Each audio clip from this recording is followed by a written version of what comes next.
E aí, gente, Enem Science aqui. Esse episódio 102 do Enem Science Podcast. E a segunda parte sobre filosofia da física. E o foco aqui vai ser falar sobre outros teoremas e relações importantes nesse contexto. Também sobre o problema chamado paradoxo EPR. Mais detalhes e tal. Em essência, essa série também dar um escopo geral da física, né? Escopo geral. Os principais teoremas, os principais conceitos. E tentar ao máximo até associar um pouco com Quantum Information Theory, né? Computação quântica vai ter a ver também. Então, basicamente é isso. Então, como sempre, a gente vai ter a nossa lousa aqui. Eu vou pegar um lápis da cor amarela inicialmente. Então, vamos começar pelo que se chama pares EPR, né? E eu também vou falar sobre várias coisas diferentes também hoje. Então, pares EPR. Do paper lá de 1935 do Einstein, Podolsky e Rosen, né? Por isso EPR. De Einstein, Podolsky e Rosen. Proposto em 1935. Em que eles rejeitavam o entrelaçamento quântico, por exemplo. Aceitavam superposição de partículas, mas rejeitavam o entrelaçamento quântico. Hoje eu vou falar sobre essa questão com alguns detalhes. Então, vamos lá, vamos para a parte de equação nesse contexto. Deixa eu achar aqui. Bom, bom primeira descrição do livro que tá na descrição é assim. Você tem a forma mais simples, né? Então você vai ter psi, que é a função de onda, EPR. Então poderia ser de fótons, por exemplo. Pares de fótons. Aqui a notação de Dirac, essa barra e símbolo aqui. Aí você vai ter 1 sobre n ao quadrado, a raiz de n. Aí você vai ter a soma. N igual a 1. Dando isso aqui n vezes. Você vai ter a soma de alfa n. São pares de partículas, né? Então, primeiro e segundo, Bn, beta n. Então, aqui são pares de partículas. Vou fazer direito aqui.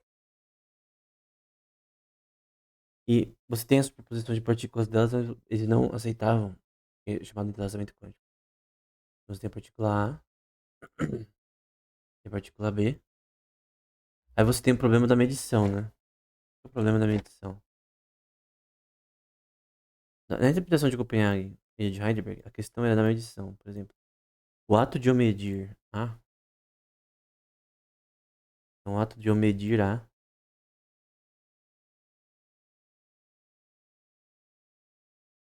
altera B. Então, o ato de medir A altera B.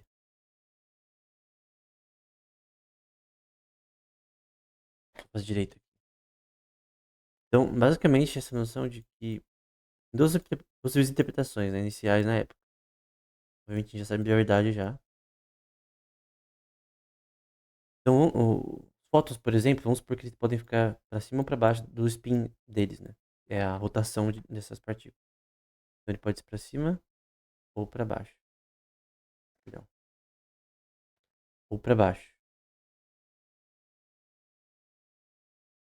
Então, quando você mede A e ele tá para cima, esses estados eles são ortogonais. Então, A ele vai ser sempre o contrário de B. Então, quando você medir A e tá para cima, B vai estar para baixo. É o spin da partícula, a rotação da partícula, descrita porque é chamada de esfera de Bloch. É uma esfera que tem propriedades trigonométricas, né?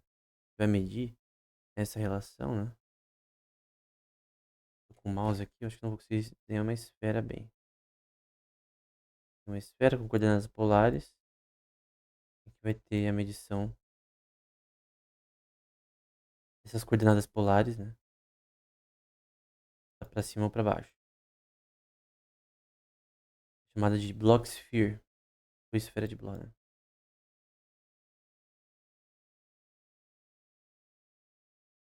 Então, o ponto é que é um fato que quando você mede A, tá para cima, o outro vai estar para baixo. Ok. Porém, a questão é se isso acontece antes da medição ou no ato da medição. Então, pelo princípio da síntese de Heisenberg, a gente sabe que você não consegue saber a posição x e o momento, que é massa velocidade da partícula, de A, por exemplo, ao mesmo tempo. Vai ser constante de Planck por 4π. Então, esse aqui é o princípio da síntese de Heisenberg, ou Anti-Auslitz, em alemão. Então, o grande ponto da teoria IPR inicial é que seria impossível que no ato da medição, o ato da medição mudasse B, instantaneamente. A questão é, pergunta até filosófica. Antes de você medir A, tudo já está determinado, ou você medir A determina B? Então, você tem um que é chamado de regra de Born, né? Então, na regra de Born, eu sei que eu estou citando de novo a regra de Born, né? Mas você vai ter, lembrar aqui. Oh, na verdade, eu acho que eu vou pegar aqui para ficar mais simples. Você vai ter uma, eu também vou chamar a regra de Born. Eu tenho aqui, na verdade, a regra de Born e Van Damme, mas eu acho que eu vou citar ela também. Vou citar ambas, né? A regra de Born, vou pegar aqui que eu não anotei. A regra de Born-Weidan, vou colocar aqui. Born, Max Born, Weidan. Essa eu não mostrei na última aula, né? Ela diz que você vai ter a probabilidade x sendo igual a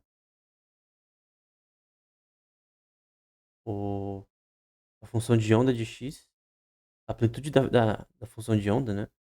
Você vai ter uma relação quadrática da amplitude. É uma amplitude probabilística em relação à posição e momento da partícula. Então você não consegue saber ambos ao mesmo tempo. Então você faz uma amplitude de probabilidade e densidade dessa relação de posição e momento da partícula. Você não consegue medir as duas ao mesmo tempo, mas você pode fazer um espectro probabilístico disso, dado por essa equação, né? É, essa é a questão, né? E aí, você tem que a regra de Born, ou Born, né? Então, Born Rule vai ser psi, a função de onda, né? IRT quadrado, e que é uma função probabilística também. Então, basicamente, o que você quer vai ser toda essa relação da função de onda. Aqui você tem o complexo conjugado dessa função de onda. O complexo conjugado é o contrário, tá? O contrário de, então, por exemplo, você tem a função de onda normal e você tem o complexo conjugado dela. Que é, você põe uma cruz, né? Pelo menos assim que eu aprendi, né? Tem um complexo conjugado. E aí,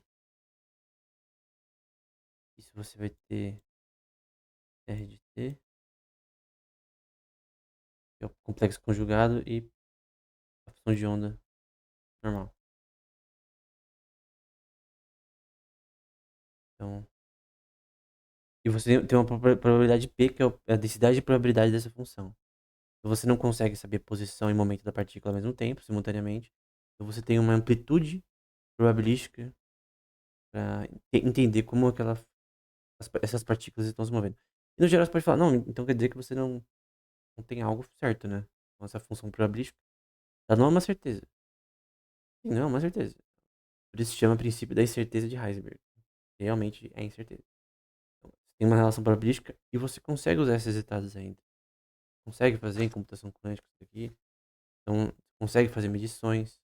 Então, não é que é impossível você medir isso aqui, mas no geral não tem um grau de incerteza na medição. Então, você vai ter que preparar esses resultados para ser o mais eficiente possível, mas enfim. É, você também tem o que é chamado de postulado do colapso, né. Tudo que eu tô falando também tá no livro que tá na descrição, que eu tô usando como base, né, tô me baseando nele principalmente. Então, postulado do colapso, da função de onda, né. Só esse negócio de colapso já tem um monte de interpretação. Uma many worlds, por exemplo, a interpretação de muitos mundos da mecânica quântica, que eu não acredito, né, mas enfim. Mas esse postulado ele vai no livro que tá na descrição, você vai ter PWP, que vai ser o Eigenspace, esse P. O Eigenspace é o espaço de Eigenvalues, né. Eu acho que é outro valor em português. Basicamente, os seus valores que você vai usar aqui para medir esses estados. Aí você vai ter o trace, que é a soma das diagonais disso, para você pegar essa função e representar ela graficamente. Aí você tem novamente PWP, em que P é esse Eigenspace desse sistema, né? E W são os estados. Então você tem os estados do sistema e o espaço de estados deles. E um grande ponto do que é chamado collapse postulate, né? É a questão de uma interpretação como a função de onda ela colapsa, né. Então, tem algumas teorias dizem que ela não necessariamente colapsa. Tem várias teorias associadas a isso, né. Então, o é basicamente uma projeção de medição isso daqui. Então a partícula está em superposição de vários estados ao mesmo tempo. Ao interagir com a medição, a função de onda escolhe apenas, entre aspas, né, um desses estados e a superposição desaparece, né. Você medir novamente em seguida. É uma interpretação, que é chamada de equação do colapso, né, ou de postulado do colapso. Tendo ele assumido, você tem que não necessariamente esse colapso é real, né. O colapso da função de onda, o que que é o colapso da função de onda? É você perdeu os estados anteriores, né.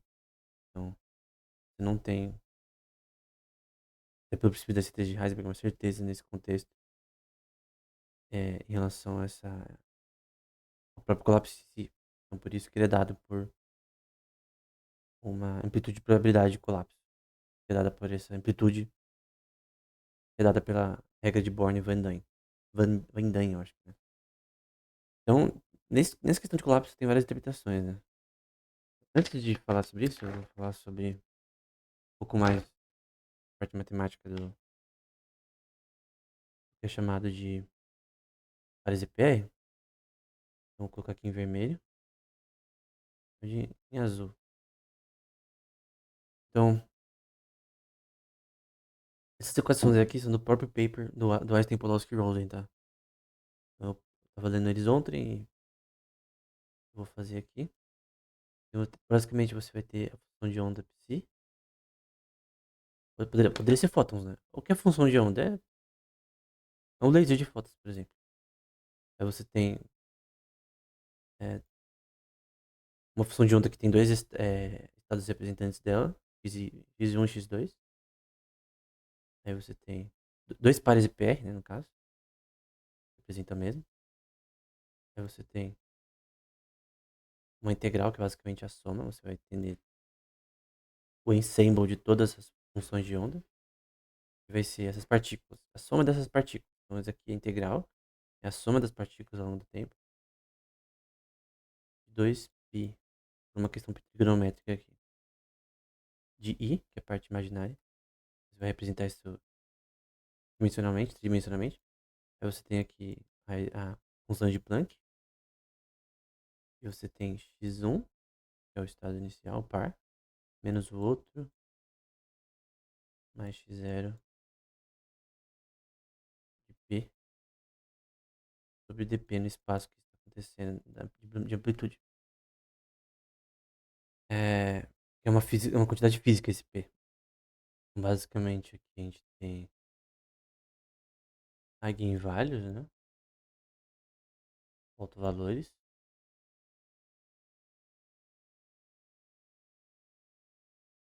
E aqui a Eigenfunction, que é U. Em que você tem a relação dessa partícula, né, que é E elevado a esse daqui. E por fim, tudo junto, você vai ter a mesma cor mesmo. Toda essa função, né? Função de onda geral. Os dois pares EPR, né? Vai ser igual a integral. Vou fazer maior essa integral. Vai ser igual a integral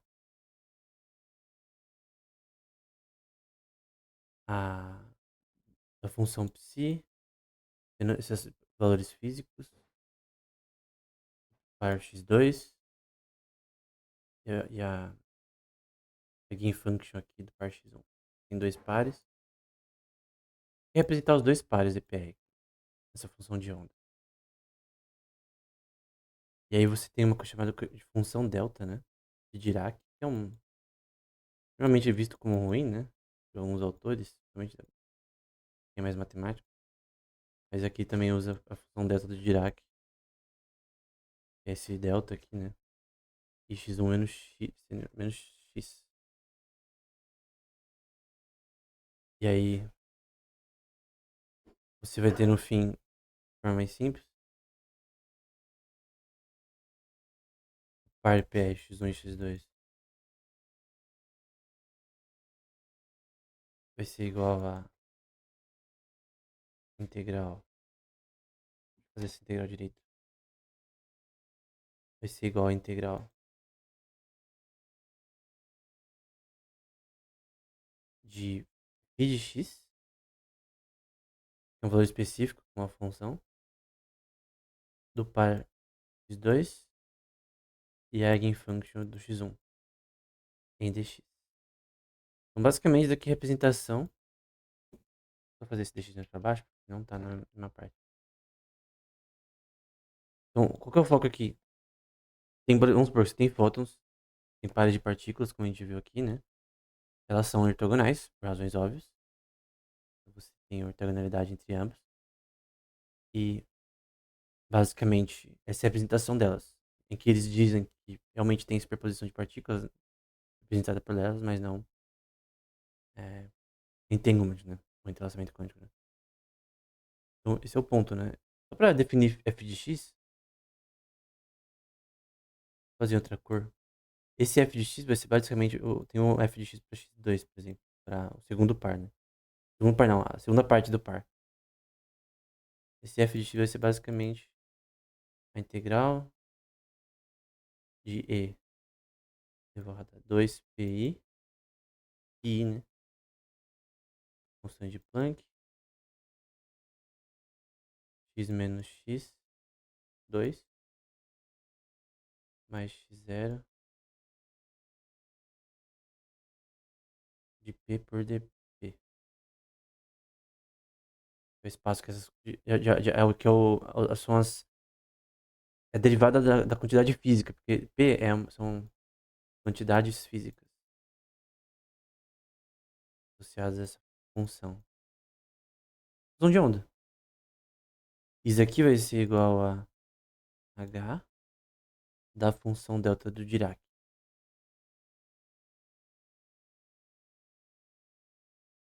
Então, é basicamente isso.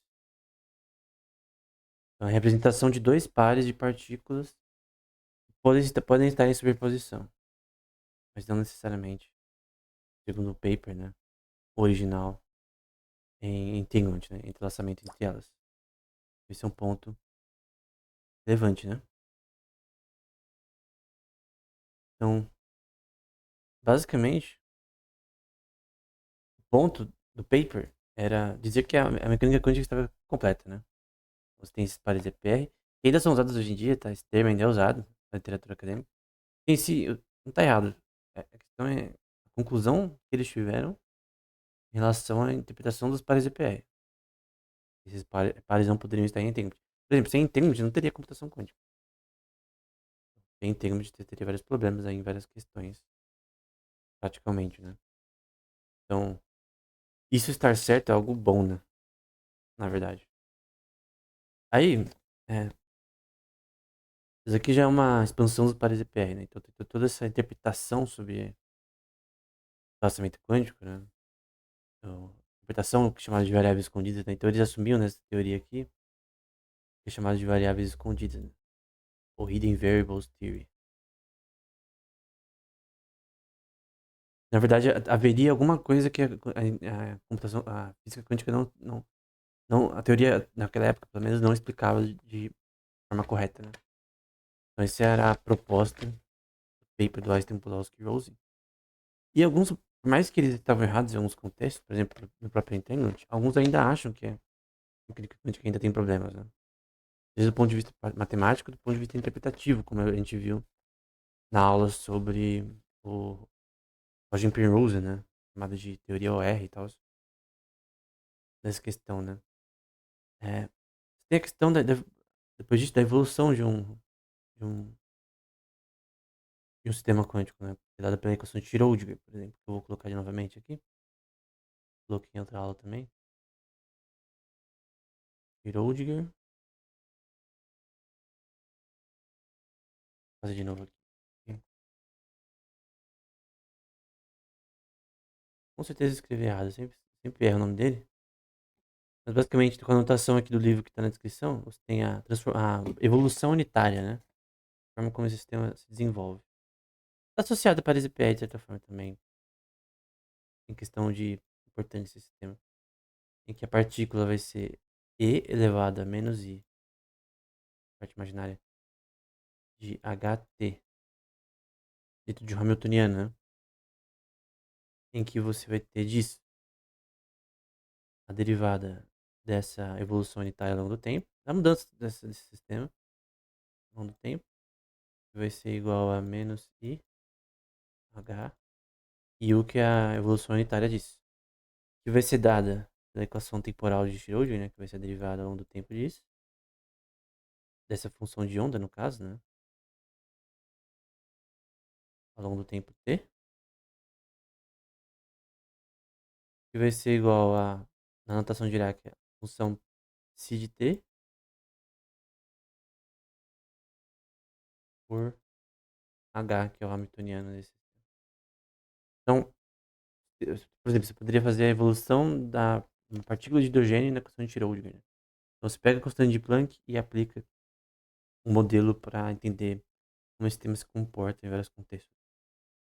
Também dado a regra de Born, Born-Weidan, ciclo das ideias de Heisenberg e a regra de Born. Então, são coisas interessantes, importantes. Aí você tem o chamado de teorema de Bell, que eu não expliquei com detalhe na última aula. Mas basicamente, eu falei sobre inequalidade de Bell, basicamente o teorema de Bell ele diz que então, Bell's Theorem.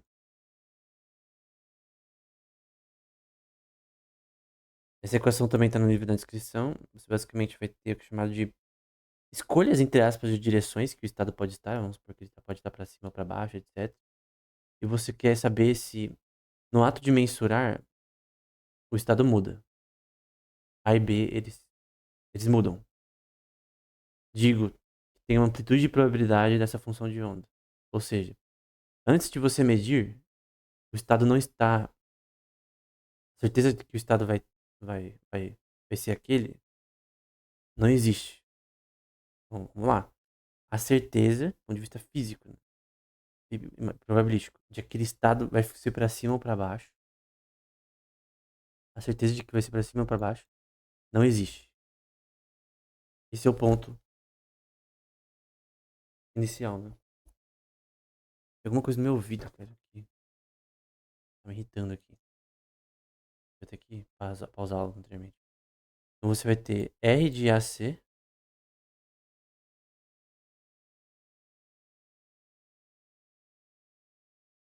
menos RBC, em que se A, B e C são as escolhas de direções que essa partícula pode ter. Enfim, em relação a partículas ortogonais, né? Dois pares de PE, por exemplo.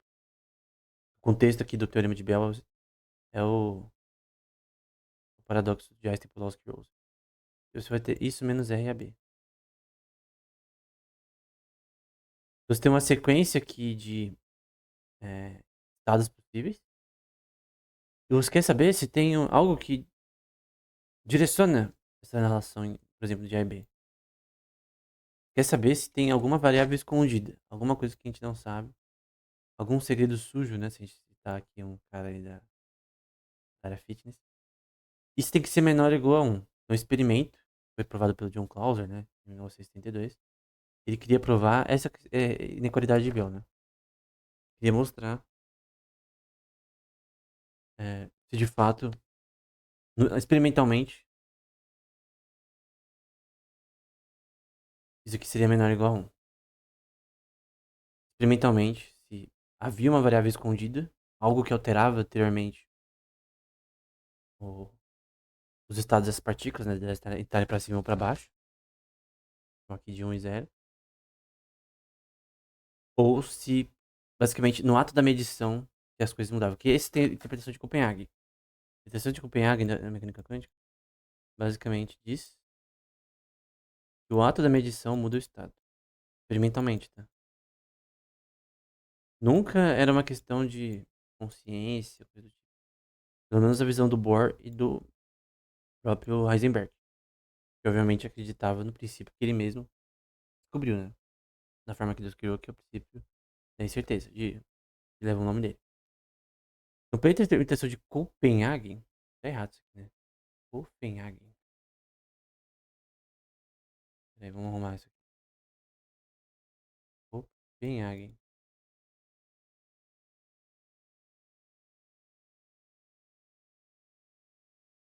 Basicamente, tem essa noção que o ato da medição. Isso questão, tem toda uma questão filosófica por trás, tem debates filosóficos sobre isso.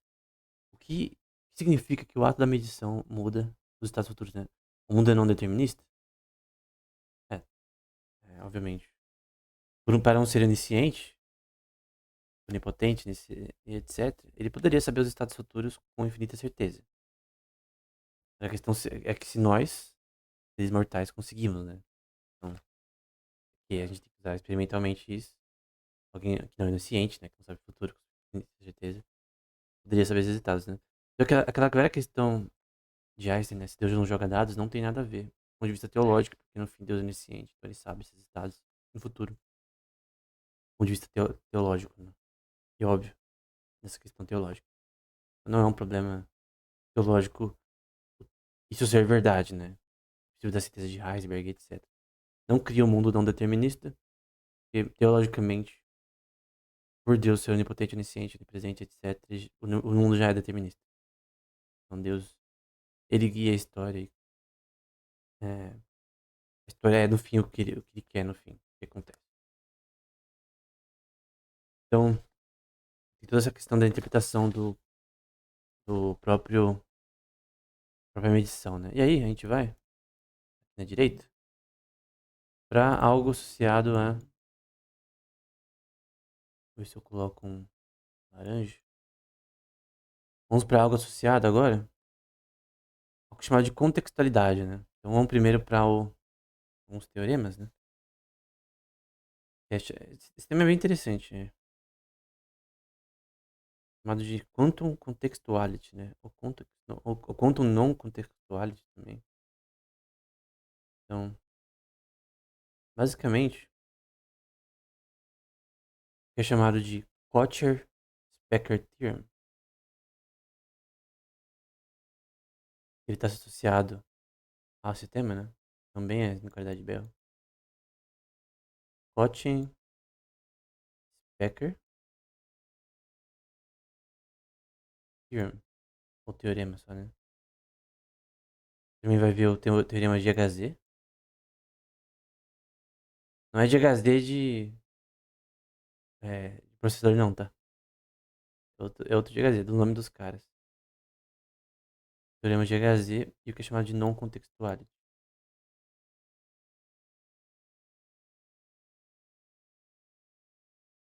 O non contextuality. Vou aqui direitinho. Contextuality. Que é chamado de contextuality, né? Tudo aqui conectado à física quântica, né? E também computação quântica, eventualmente. Contextuality. Então, todos esses quatro aqui, eles meio que estão interligados, né?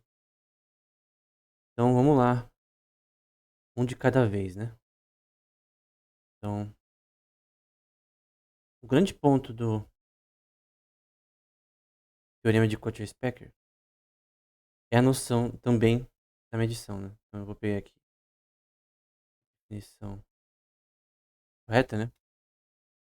Basicamente, ele vai dizer,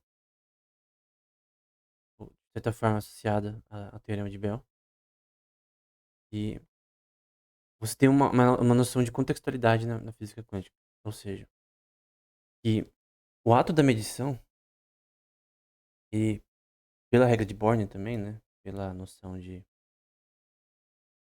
amplitude de probabilidade por conta do princípio da esteja de Heisenberg. Então, vamos lá, com calma. Você não consegue saber a posição e momento da partícula simultaneamente.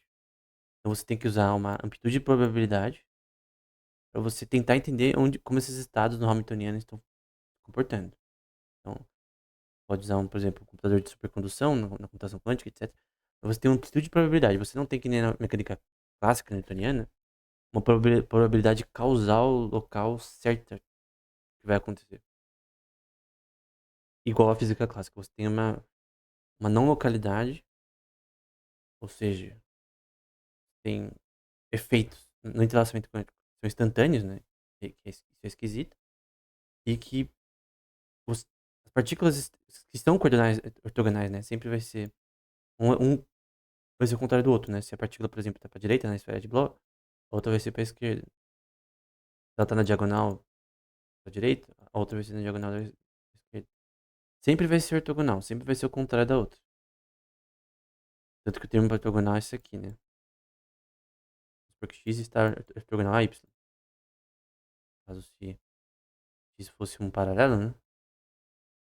Então, o mesmo seria o contrário disso. Então, você sempre seria o contrário dessa relação. Então, o grande ponto aqui, você tem essa ortogonalidade, que é óbvia, né? Porque a grande questão é a questão da medição, né? Se o ato da medição, ela cria... Vamos colocar aqui em verde. Se o ato da medição que muda as coisas, né? Então, tudo aqui está conectado ao ato da medição. Tem até no livro que está na descrição, uma passagem, né, do Bohr, né? Vou citar o Bohr aqui. E como a gente tem que usar a linguagem para descrever isso, né? Então, coisas como contextualidade, ato da medição, etc. Todas essas coisas são questões linguísticas, né?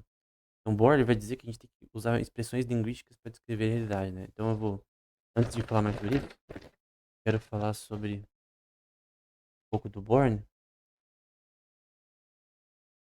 Então, o Bohr, não é Bohr, é Bohr, na verdade. Ele vai dizer, né? É errado pensar, eu vou até colocar aqui, é errado pensar que o objetivo da física é achar ou conhecer o que a natureza é, né? A física, o que é importante para a física é o que nós podemos dizer sobre a natureza. Veja o termo podemos, né? O que nós conseguimos dizer sobre a natureza. Então, nossa tarefa é comunicar a experiência, ideia aos outros.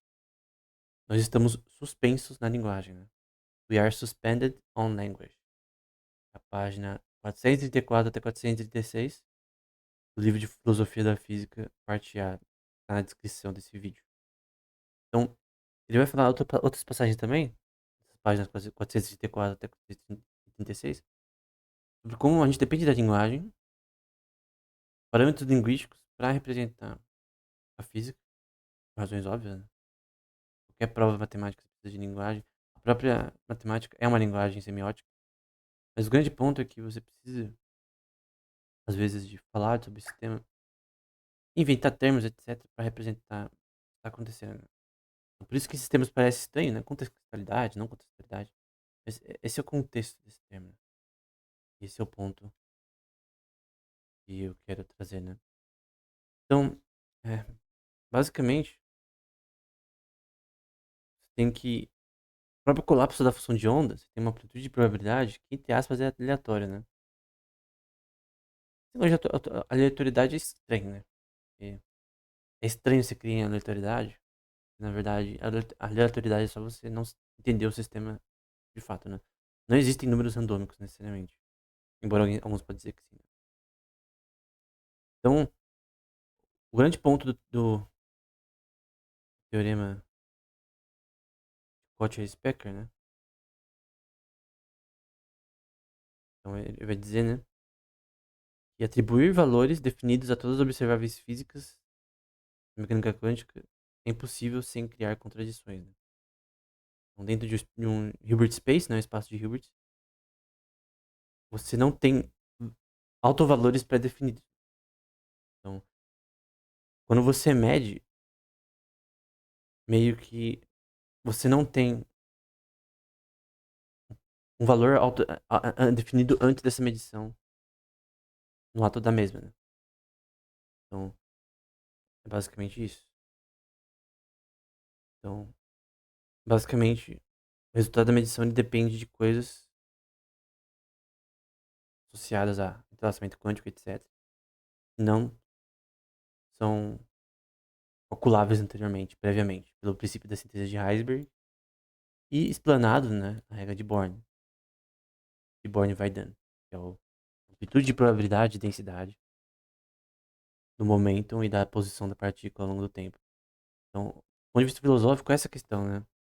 O ato da medição, você tem. Ele não existe antes da medição. Os estados, os autovalores, os eigenvalores.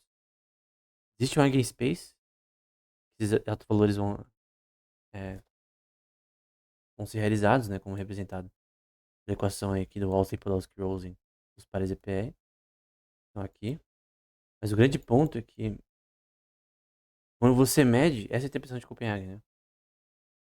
Esse estado de fato é representado no ato da medição. Então, você consegue saber se a partícula está para cima ou para baixo, etc, para direita, para esquerda, na esfera de Bloch. Consegue entender isso? Para prótons, elétrons, enfim, partículas no geral. Mas o grande ponto é que é, tem essa noção de que esses estados eles não são preparados antes. Você não tem variáveis escondidas que explicam por que está para cima ou para baixo quando você o mede. Não tem nada a ver com consciência. Tem a ver com o experimento de você medir. O ato de você medir que vai gerar o resultado, né?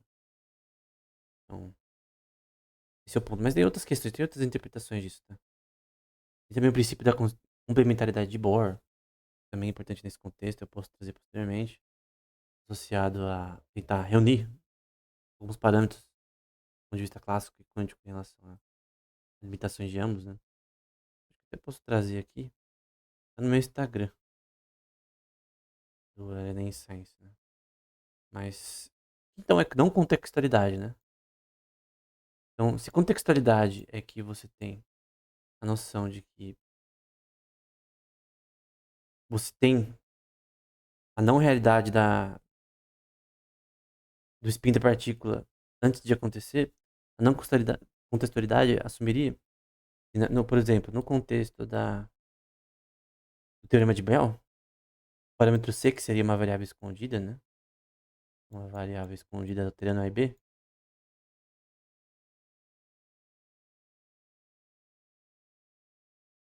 mas aqui seria algo que poderia estar alterando B. Então, a não contextualidade assumiria que existe uma variável escondida, existe algo que está alterando a partícula, e se você soubesse esse algo, você conseguiria fazer uma teoria de certeza na mecânica quântica. Então, o princípio da certeza de Heisenberg deixaria de existir. Então, o paper EPR, ele basicamente tenta criticar o Heisenberg. O princípio da certeza de Heisenberg foi descoberto experimentalmente, por sinal. Aí você faz essa relação, o norma dessa relação, vezes R é B, já é o estado normal. Então, esse estado normal é o estado várias IPS, sem uma variável escondida. Então, o ponto é que a não construtividade ele assume que existem variáveis escondidas. Não existem para toda medição que você pode realizar, em que você tem parâmetros A e B nesse contexto, existe uma um parâmetro C, né? Vamos colocar aqui agora A, B, um parâmetro C, que altera eles para derivar finalmente a rotação do spin das partículas. Quando você mede essa relação na integral, você está pegando uma soma, tá? Tá pegando, por exemplo, uma soma de rotações de cada partícula individualmente.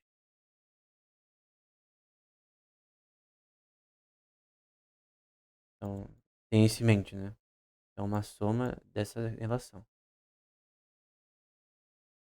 Ver como ficou por enquanto? Por enquanto tá pouca coisa, né? Então, basicamente é isso. E tem também outra questão. Tem vários teoremas que eu poderia falar aqui, né? Tem outra questão também associada a isso, que é a questão do chamado de teoria Many Worlds, né? Ou a teoria dos muitos mundos, né? Normalmente, na mídia, principalmente em quadrinhos, em séries, né? A gente vê chamado de a interpretação do multiverso, né? Eu não acredito, por sinal, mas eu vou colocar aqui como Many Worlds. A interpretação de muitos mundos da mecânica quântica, né? Many Worlds Interpretation. No livro que está na descrição, ele não usa o termo Many Worlds, ele usa o termo Many Somethings. Ele diz que esse termo words é esquisito e não faz sentido. Primeiro, também no livro que está na descrição, ele fala mais dessa teoria como uma relação de probabilidade, tá? Então não é que literalmente existem muitos mundos, necessariamente. Mesmo que o Everett, né, que foi o cara que criou essa merda, acreditasse nisso, não tem como você, de fato, aplicar dessa forma. Na verdade, é uma teoria probabilística da razão do colapso de onda acontecer. Eu acho que é assim, dois T's. É uma teoria de probabilidade nesse contexto. Vamos arrumar isso aqui porque tá meio ruim. Opa, vou colocar aqui Everett, probabilidade. Então, assumindo o fato de que você tem teorema de Cauchy-Sperker, eu já falo do teorema de HZ já. Que você tem contextualidade, ou seja, você não tem variáveis escondidas pelo teorema de Bell. Então, tem uma contextualidade que permite que a medição altere os estados de outra partícula, né? Então, não tem variáveis ocultas, né? Não contextuais, etc.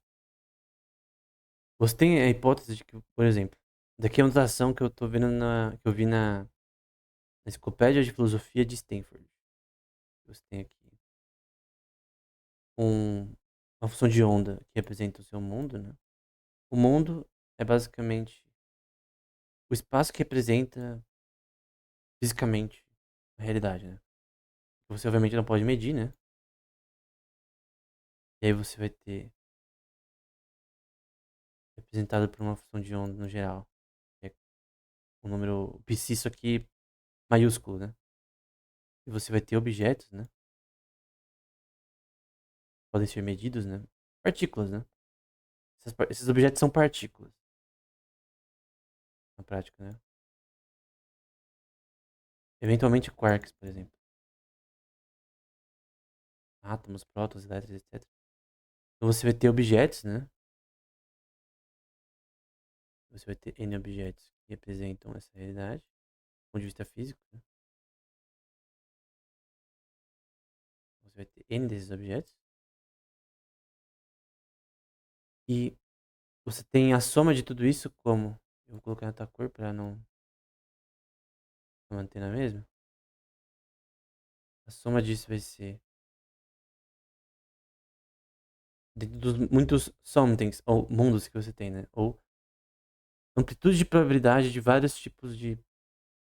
É chamado de branches. Então você tem como exemplo folhas de uma árvore binária, vamos supor. Você tem uma árvore de probabilidade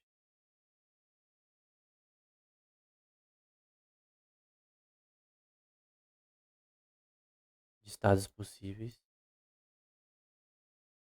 de psi, em que você tem essa árvore é uma árvore probabilística.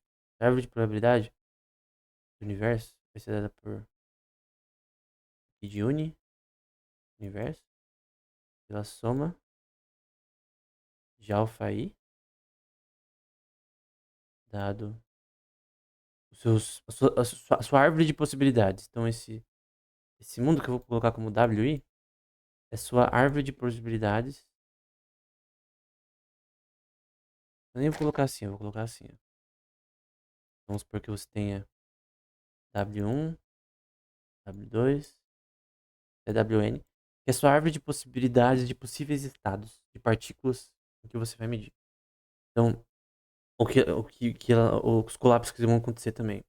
Então, o colapso de funções de ondas, a probabilidade dele acontecer, ele vem de funções de probabilidade, que é dada pela regra de Born, né? Born vai dando. Então, você tem uma amplitude de probabilidade, e que você tem uma probabilidade dessa de colapso de estados nesse contexto. Aí você tem uma decomposição dessa árvore de probabilidade, que vai ser uma superposição de estados ortogonais, né? Que vai ser dada por 1 sobre a raiz quadrada de 2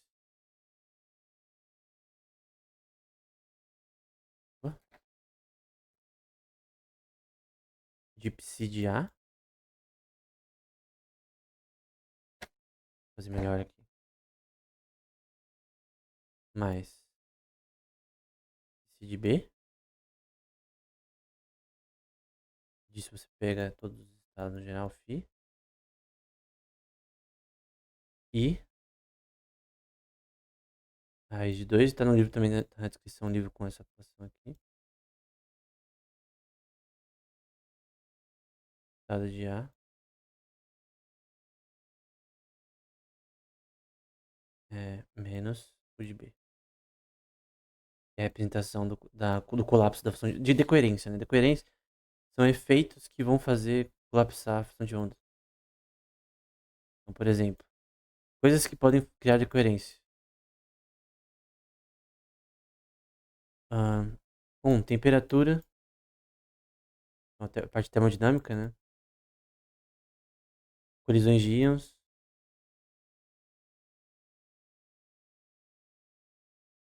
tipos de ondas eletromagnéticas,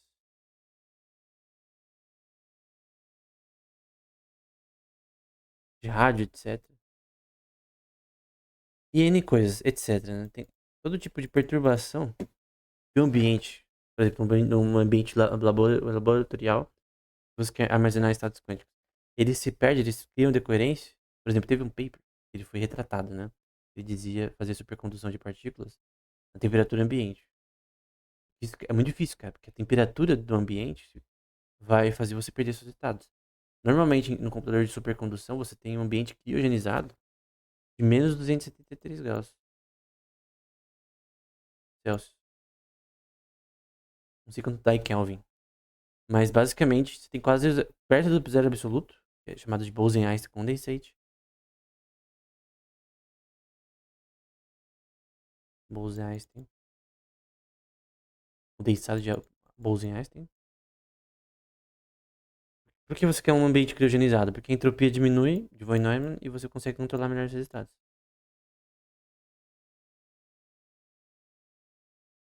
Em que a entropia de von Neumann, ela se dá por...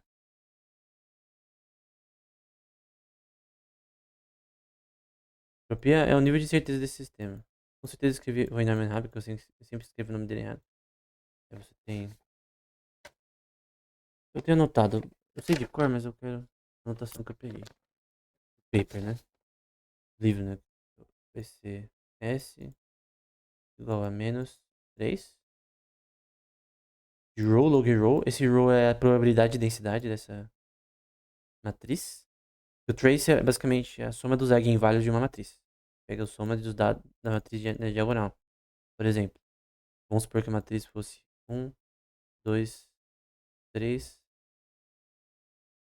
Essa preenche com 0. Qual é o trace dessa matriz? Basicamente vai ser a soma da diagonal. Então vai ser 1 mais 2 dá 3, mais 3 dá 6. Então, trace dessa matriz, posso chamar de M igual a 6, certo? Então aqui vai ser a mesma coisa. Só que vai ser o trace da entropia desse curso do sistema. Em que esse row, ele vai ser a soma, a probabilidade I, de ionésimos estados, em que vai ser de 0 até N, dessa função de probabilidade de densidade. E nada mais é do que o contexto da regra de Born, né? É uma relação de probabilidade de amplitude da função de onda. Como a gente vê aqui. Por conta do princípio da certeza de Heisenberg. Se não existisse a certeza de Heisenberg, então essa entropia nem seria assim. Então, por sinal, a entropia de Shannon é a soma, menos a soma, PI log PI. Mas aqui é a versão clássica de entropia e aqui é a versão quântica, tá, de von Neumann. Então, isso é extremamente importante nesse contexto, tá? Quando estava falando de decoerência, então basicamente várias coisas do ambiente podem criar decoerência. Então, na interpretação de muitos mundos, você tem uma árvore de probabilidade, a gente vê aqui, por exemplo, de que um estado colapse. Só que você não consegue calcular essa probabilidade de colapso, com certeza. É claro que um ambiente com mais pormenores vão colapsar a função de onda. Você tem coisas como, por exemplo, que é chamada de condensação de Froelich. Então, a condensação de Froelich, vou deixar o paper na descrição, é de 1964, se não me engano. Condensação. Pra quem gosta de Orchard Theory, gosta de condensação de Froelich.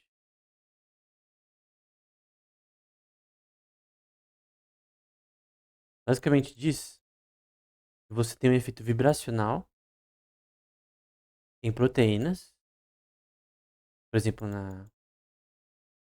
no criptocroma de pássaros, por exemplo, ou nas plantas, né? No, acho que é Exciton o nome, mas é na clorofila da planta associada à fotossíntese, né? Tem uma coisa chamada quantum tunneling, né? Pra passar energia de forma eficiente na clorofila da planta, que, pelo que parece, anula decoerência. Então você tem pássaros e tipos de pássaros, né? Chamados de magnetoreception e plantas em quantum tunneling, na fotossíntese, que aparentemente, biologicamente, anulam decoerência. Não tem forma de você anular a decoerência. Mas, no geral, os estados de sistemas quânticos, eles decoerem, né? Não sei se a palavra existe, mas basicamente, é, eles decorrer, o termo em inglês, né? Eles se perdem, eles colapsam.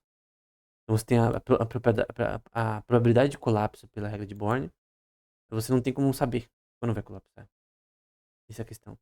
E a interpretação de muitos mundos da mecânica quântica, ela tenta entender do ponto de vista probabilístico essa relação de colapso. Então esse é o ponto da teoria de many worlds. Não é que existem multiversos, então é que você tem uma relação probabilística de estados, da probabilidade de onda, em que esse colapso de cada, eu vou chamar de folha, né? Vamos pegar o verde de novo. Vamos supor que cada seção aqui é uma folha, né? Vou chamar de N, então eu tenho N folhas. Leaves, né, em inglês, termo correto. Então, probabilisticamente, eu tenho uma árvore binária, tem que ser binária, porque você está falando sobre os estados binários, né? Pode apresentar zeros e uns.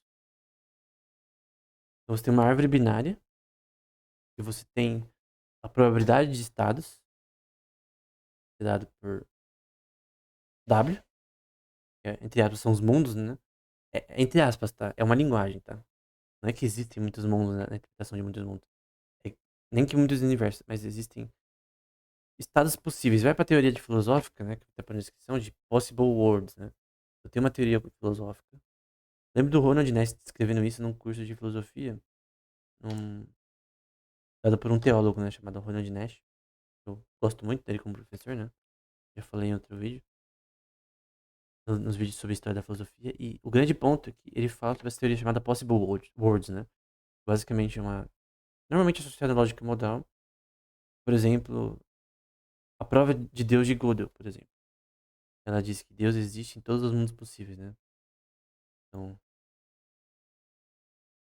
prova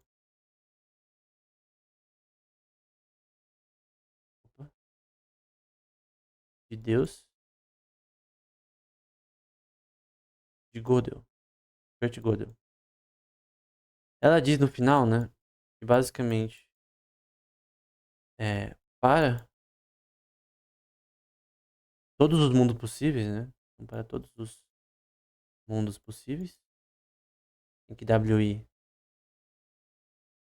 são todos os mundos possíveis, né? Então, para toda a árvore de probabilidade de coisas que podem ocorrer fisicamente, então eu vou ter que, para todos os mundos possíveis, em todos esses mundos possíveis, existe, no caso, um Deus bom que eu vou colocar é, Teira, de Theos, um Deus bom. Ele usa a questão mais de própria ética do próprio Deus, né? Existe um ser justo, perfeito, e que ele fala das questões de ser, de um ser capaz de perfeição, etc. Mas para todo mundo possível, existe um Deus. Em todos os mundos possíveis. Obviamente, probabilisticamente, de forma contingente, só tem um mundo possível que é o que, que acontece agora. Que já aconteceu. Tem o que aconteceu na história e o que está acontecendo agora. Esse é o único mundo que existe. Só que a teoria de mundos possíveis, ela diz de N possibilidades do que pode acontecer no futuro do ponto de vista probabilístico. Você tem na teoria da probabilidade, a teoria de que você pode ter N coisas que podem ocorrer, mas no fim só uma coisa ocorre. Óbvio, né? Então a questão é que você tem uma árvore de probabilidade de coisas que podem ocorrer, ou poderiam ocorrer, mas no fim só uma coisa acontece. Na física você quer representar isso. Essa, na minha opinião, é a melhor forma de representar a teoria de many worlds, porque senão vira uma coisa totalmente sem sentido, né? E esse livro, né, que está na descrição, ele fala sobre essa questão, né? Aí você tem o que chamar de, por exemplo, postulado da probabilidade. Essa teoria, né? Um pouco embaixo. Postulado da probabilidade. Basicamente diz que existe.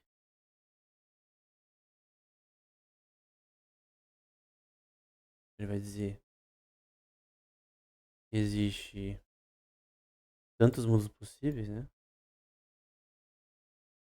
Eu prefiro descrever uma árvore binária dessa forma. Existem diversas coisas que podem ocorrer, teoricamente, contingentemente, é, em que o que vai ser resultado desses mundos possíveis será uma probabilidade de phi de n. Eu prefiro representar de uma forma binária. Então, o colapso da função de onda, ele pode acontecer em n mundos possíveis, ou seja, ele tem uma função de probabilidade que é incerta do espectro de probabilidade de colapso da função de onda em vários ambientes. Tem também a questão do ambiente, que esse filme está, né? Aí vai para uns negócios, eu não vou entrar aqui, né? Mas esse é o ponto, né? Você tem a noção de que é uma noção diferente de probabilidade, né? Para mais clara, é uma noção diferente de entender a própria teoria da relatividade, essa interpretação Não necessariamente está correta, mas é uma das interpretações, né? Eu tô colocando aqui todas as coisas que a gente vai ter agora. Quem quiser tirar um print, eu vou terminar aqui. Sobre o teorema de HZ, ele basicamente diz a mesma merda que o teorema de Bell. Ele prova mais rápido, né? Basicamente, o teorema de HZ, ele cria uma relação para desprovar a, a não contextualidade, ou seja, desprovar que os estados já estão preparados antes da medição, em que o resultado desse cálculo de bases, né, vai ser ou mais um ou menos um. Então, em vez de você ter toda essa inequalidade de Bell, você tem só o resultado que é mais rápido, né? Você categorizar nesse contexto, né? E vai ser dado, então, teorema de HZ, ser dado por 1/2 de 0,00 mais 1,1,1. E aí você tenta fazer essa relação desses estados para entender se variáveis contínuas funcionam ou não. Então, ele é só uma outra versão do teorema de Bell, só que de outra forma, né? O teorema de HZ. Então, basicamente é isso. É isso por essa aula. Eu que já entrei em todos os pontos que eu queria. Teve outros teoremas que eu não citei, que eu ia citar, mas eu vou deixar para a próxima aula, né? Então, por exemplo, tem o teorema de Wigner, teorema de Stone, teorema de Pyron, Soller, axioma de Kolmogorov, teorema de Weinberg, Landsman, axiomas de Hard. Enfim, tem um monte de teorema que é importante nesse contexto que eu não citei. Mas chega, né? Já tá bom pra uma aula. Nas próximas eu falo mais sobre isso. Mas esse tema é extremamente importante pra filosofia, tá? Tem muitos livros sobre filosofia da mecânica quântica. Só que você tem que entender a parte física também, a parte matemática, né? Senão você não consegue falar sobre esse tema com propriedade, né? Mas é isso.